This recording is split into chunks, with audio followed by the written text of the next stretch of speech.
We're now just 3 days away from the 135th All-Ireland football final. It is a chance potentially for Kerry to lift a record 38th Sam Maguire this Sunday, while Galway hoping to bridge a 21-year gap to potentially lift the Sam for the 10th time in their history. It's a third time in charge for Jack O'Connor, the Kerry boss, the league champions, hoping to complete a double like they did under Jack O'Connor in 2009. He could potentially win his fourth title as boss, while Padraig, twice a winner as Galway with a player, could also oversteer and see his side lift the Sam Maguire as a manager as well. So we're looking forward to that. We've got one foot very much in the Galway camp today with plenty of reaction from the City of the Tribes. We'll be in the Kingdom tomorrow. So we have sent along the keeper of the era, the lead man inside the Kerry Mafia, particularly the Dublin division of the Kerry Mafia, Eoin Sheahan, who is down by the seaside on this Thursday morning. Eoin, how are you getting on?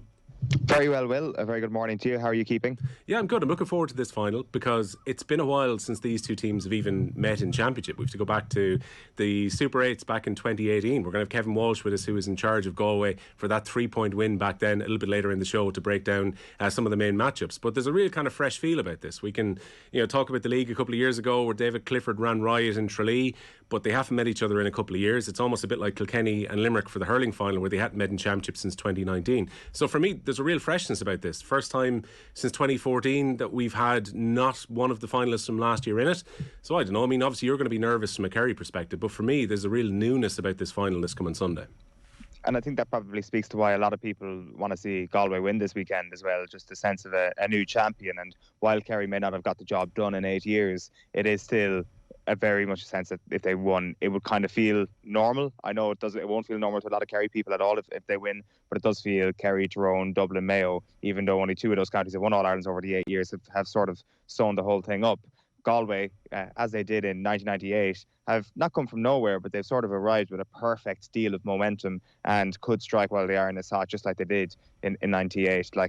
Being around the city and around the county yesterday, there are very, very unavoidable parallels with that team, whether it's Padraig Joyce himself or a couple of other factors. They definitely feel that there is a big chance that they do arrive in the scene and they do just show up and win it. And we will be sitting here in a week's time watching the celebrations in Ayr Square or Tuam, and we'll also have a second edition of A Year Till Sunday coming out. So this is what people are looking out for over the next couple of weeks, this sort of throwback to 1998.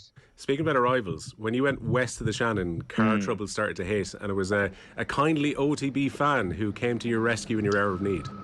I'm not sure it was an OTB fan, just a genuine sound lad, to be honest. As soon as I hit the Galway sign, like the welcome to Galway sign, my car started flashing. You know when you get all those flashing lights in the dashboard? The ones you ignore, yeah. It's the ones that you ignore. It's like hieroglyphics to me. I don't know anything about cars. And it was just like, okay, I've got to get all the way out to Connemara and back to the city and up to Tuam and back to the city. I'm not sure if I'm going to be able to sort anything out here. But I was in to Taft's pub yesterday with Park and Martine Lally, and I was explaining my predicament to them. And they said, go down to the docks to VP Motors and they will sort you out. We just bought a car from there recently, and I went down to VP Motors and Fergal inside there, Fergal O'Boyle, an absolute gentleman. He sorted me out straight away, fixed whatever needed to be fixed. He told me what was wrong with the car, but that went straight over my head because I don't know anything about cars. And he managed to save the rest of the Galway trip, but most importantly, the Kerry trip today. I thought I was going to be stuck in Galway, Will, and I thought Galway would have me now, which I guess might have been better for the Kerry people, to be honest, before we build this hype over the next 2 days. Oh, can you imagine the accusations of Yera if you hadn't actually made it down to the Kingdom for tomorrow? A 2-day Galway special, just hyping up all the pressure on Galway. We're not going to hear from Kerry whatsoever ahead of Sunday. It's going to be Kerry doing their talking on the pitch, on. Yeah, well, exactly. I mean, you seem to be speaking a pretty good message there, Will. I do think Galway are kind of not. I don't think Galway people like to Yera at all. I think they're actually just kind of more straight up than any other GAA fan I've met. They're kind of like, we don't want to talk about this thing until it's done. We don't want to envisage the fact that there could be celebrations until it's done. We're not going to be planning any homecoming or celebrations until this thing is done. And they're straight up about it. At least Kerry people and Kilkenny people, as I discovered last week, kind of like to downplay the chances. Galway are confident. Galway know that they have a very, very good chance of winning, but they also realise the fact that they can't see the future. They can't predict for sure what's going to happen, and they just don't know if they're going to be happy next week or not. There is also, and you'll see it across the course of this morning, there's also a lot of kind of like sly references to Mayo and all of that, their neighbouring county, who do like to think about what the celebrations might look like. I mean, if you are a Mayo person, how else are you going to get by on a year-to-year basis unless you do envisage the happier days coming down the line? But Galway are very much saying we are not falling into that trap. We will do our celebrating when that final ball is kicked and when Galway have more points scored than Kerry on Sunday afternoon. Yeah, I did wonder about that watching Colin Boyle last night in OTB and watching Lee Keegan yesterday, and both through kind of gritted teeth said, no, we'd be happy for our neighbours if they were to bring the Sam Maguire back across the Shannon, and both were kind of tipping up the fact that Galway could run this one very close this coming weekend. But there has to be a party that wonders. Mayo have been to so many finals, particularly over the last decade. We talked earlier in the year about Galway's record at Croke Park was poor since 2001, and here they are, where they've been underdog in quite a few of the games that they've played so far this year, maybe with the exception of the Connacht final, and now they are 70 minutes away from potentially bridging that 2-decade gap. Yeah, I'd almost be a little bit more worried if they were favourites going into this game. The underdog status has suited them perfectly. I tipped Derry to beat them in the semi-finals. Derry were favourites for that game. In hindsight, that looked ludicrous given the gulf between the teams that we saw exposed in that second half. A similar thing could go with even the Connacht final, and I know you said that they were probably favourites for that, but it was close, and it seems ludicrous as well that they were beaten in that league final in Croke Park earlier this year. So they have embraced this underdog tag perfectly in every single game, and not in the sort of siege mentality sense, but I don't know, is it the style of play thing, is it the way they set up? But the Galway as underdogs is a fairly dangerous prospect, and it has proven to be so over the course of the entire year. And just to go back to that 98 point, I think Padraig Joyce probably knows better than anybody else that you don't need to lose one to win one. You can show up and win on your first occasion. Galway know that you can show up and win on your first occasion, and I think that'll be the message to the players this week, not the sort of, you're underdogs, do your best. It is, we may not be back here again. We have to win now, and if we win now, chances are it'll increase the probability we will be back again next time. So there's a winning culture in this county, Will. They're the third on the roll of honour, and I think sometimes people forget that. Yeah, and the last Connacht team to beat Kerry in an All-Ireland final, albeit you have to go back to 1965 for that, which just goes to show the record that Connacht teams, and Mayo will be the first one to tell you about their record against Kerry in All-Ireland finals in recent times. And we're going to hear a bit from some of the reaction that you've been getting from around about the city, but you went to the heartland of Galway football as well, if you went to Tuam and taken in a bit of Connemara as well. Exactly. Yeah. So I went up to Tuam to meet a couple of people yesterday. We met a great Galway super fan, a piece we'll bring you a little bit later on. But of course, Tuam is one of the homes of the Saw Doctors as well. So I went up there yesterday and I met Leo Moran, who is obviously one of the key founders of the Saw Doctors. What I don't know is if people are aware of the Saw Doctors side project or the Saw Doctors Breakaway Act, which is Leo and Padraig Stevens, the two-man bands, the Folk Footballers, that released an album in 2001 based on football. It was a football album, and it's on Spotify. If people want to check it out, you can look up the Folk Footballers, and they're playing gigs at the moment. They might be releasing a little bit of new material over the next few weeks, but this isn't something that I was overly aware of. I'm sure everybody in Galway was, but it's not something that I was overly aware of.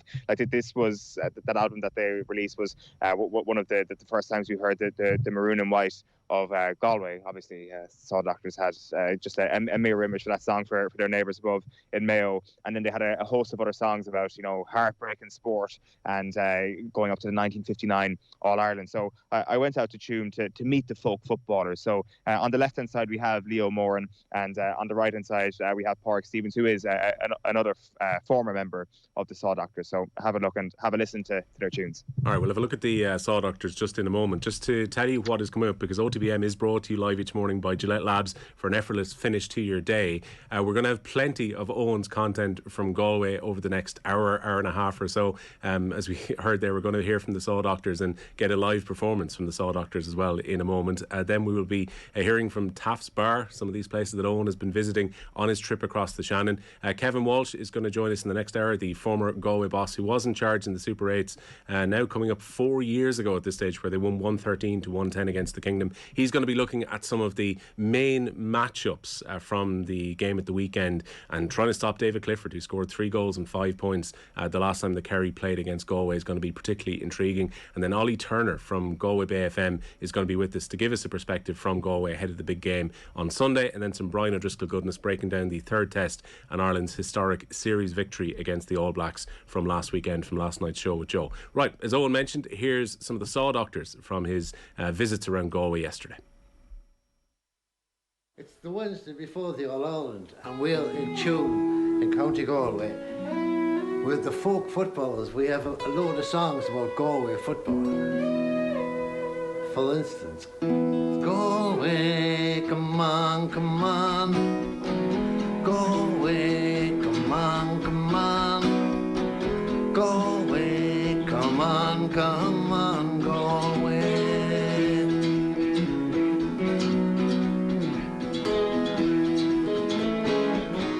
We'll be coming from the city, we'll be coming from Tune, coming on the Sunday afternoon, heading out the Dublin Road and heading off to Ballinasloe, Galway. There's an article in an old magazine I found in the house. It had a great picture of Dermot Earley catching a high ball over Willie Joyce on the cover, and it was an old Connacht annual magazine, and there was a misprint. They wanted to talk about football folk, but they got the printing mixed up, so instead of saying football folk, it was folk football. So we thought that's a good one. Right, so that's where the name came from. Yeah. Come on, Galway. Come on, Galway. My name is Padraig Stevens, and my partner Leo Moran wrote a song that has taken Galway by storm. It's called The Maroon and White Forever. It's a very small storm though. What key is it in? G.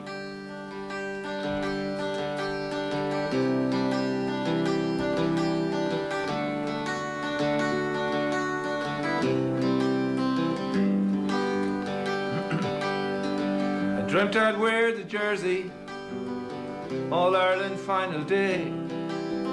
I'd stand out there in Croke Park, the mighty part to play. We'd run out of the tunnel to a great big Galway roar. We'd have our picture taken and head down to the goal. Line up with the captain, march behind the band, and when they play the anthem, we'd face the flag above the stand. 'Cause me heart is in maroon and white, I'll stick with what I know. Maroon and white forever, no matter where I go. I mean, it's interesting, isn't it, when you kind of like chart the wider sought-after universe, and you've got the maroon and white and green and red. Was it an answer song to the green and red? It wasn't really. The green and red just illustrates really how our rivalry with Mayo is a wonderfully friendly rivalry 95% of the time. And there's huge connections with Mayo here in Tuam. The schools here had boarders from Mayo for decades, and loads of people came from Mayo and came back to work here and got married here and all that, so there's loads of connections. Maroon and white forever, in hailstones, rain or snow. Yes, maroon and white forever, it's what I always say. Maroon and white of Galway, forever and a day. The maroon and white of Galway, forever and a day.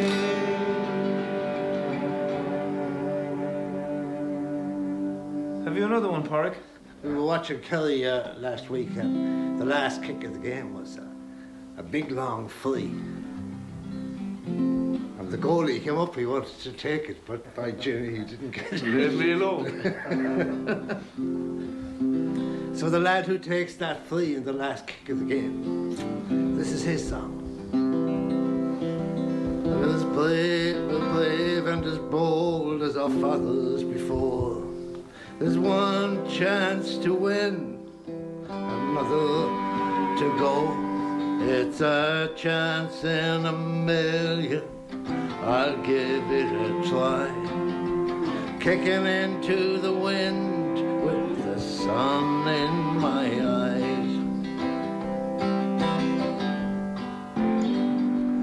Yes, we all know the story, history of old, how that bad blood got started the day that got stole. Still don't like losing.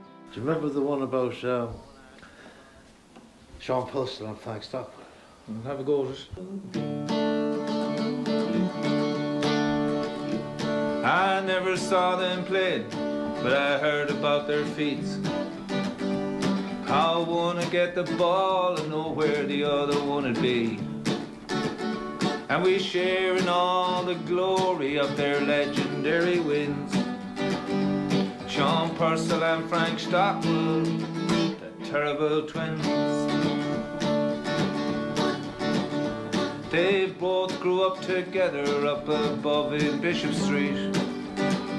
'Twas football for the breakfast, the dinner and the tea. Sure, kicking on the street is where so many dreams begin. Sean Purcell and Frank Stockwell, the terrible twins. September 1959, Galway playing Kerry in the final.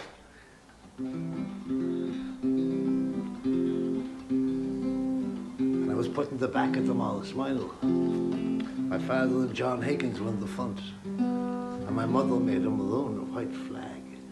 We hung it out the window, and by the time we were 20 miles up the road, the weave, the vertical weave of the flag had flown away. All it was, it hadn't been, there was no time to hem the flag. We're heading into the sunrise coming from the west. The flag we flew fluttered, we're bringing the best. That day in September, sun shone through the mist. We was going to the All-Ireland, silver money in my fist. We used to listen in the kitchen to me hollow hair, when the wonder of the wildest was holy as prayer. Heroes and legends on top of my list. Now I'm going to the All-Ireland, silver money in my fist. I love that though, about remember the medals, remember the suits, and all the glamour and the crack that goes around an All-Ireland win. Because when Galway won the All-Ireland in '98, it had no precedent in our lifetime, in my lifetime anyway. So we didn't know actually what happened. Remember the medals, remember the suits. This is the time to face the truth. We want another one. We want to win another one. We want another one. We want to win another one. Dig in. Dig in. Dig deep. Dig it, dig it, dig it till you do it in your sleep. Dig in. Dig deep. Dig it, dig it, dig it till you do it in your sleep.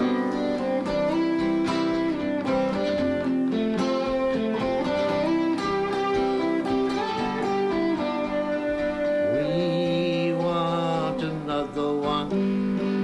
We want to win another one.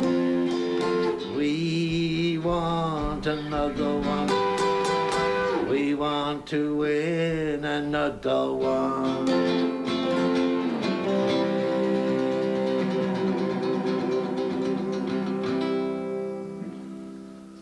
I think it's half time now, lads.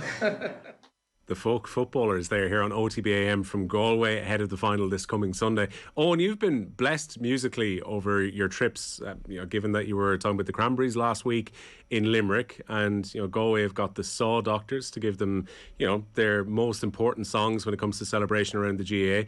Tell me this, why are Kerry still using the Rose of Tralee? One of the most traditional songs will play out if Kerry land number 38 at the weekend. Yeah, it's a good question, Will. I think in 2014, it maybe played. Did it play? I think it played maybe pretty much straight after. Croke Park always plays the Rose Tralee. Yeah, but then like the next song afterwards was like the current script song at the time or something. Like there is like a dearth of. It was probably Hall of Fame songs that are well known. Yeah, exactly. That's probably still used. That's like the most kind of like mainstream GAA song that's ever been written. Like it just goes to like highlights packages of mid 2010s football. So I mean, yeah, you're kind of a little bit jealous when Limerick have the Cranberries and Galway have the Saw Doctors and Kerry are still stuck with the Rose of Tralee. But you know what? It is what it is. There are lyrics in it that match the county, so you can't really complain. There has to be better out there. Like forgive me for not having a couple of alternatives to hand here, because there definitely are a few that could be used. But I know it has been a topic of conversation within Kerry supporters. It's like, could we do just maybe a little bit better? Well, the production team are saying, why not Christy Hennessy, if you want to update a little bit here on? Colin's a big fan of Christy Hennessy, actually, and I would defer to his greater knowledge on his work. And again, you'll just have to forgive me for maybe kind of a lack of bringing information to the table. This is a cultural black spot for you, right? Yes.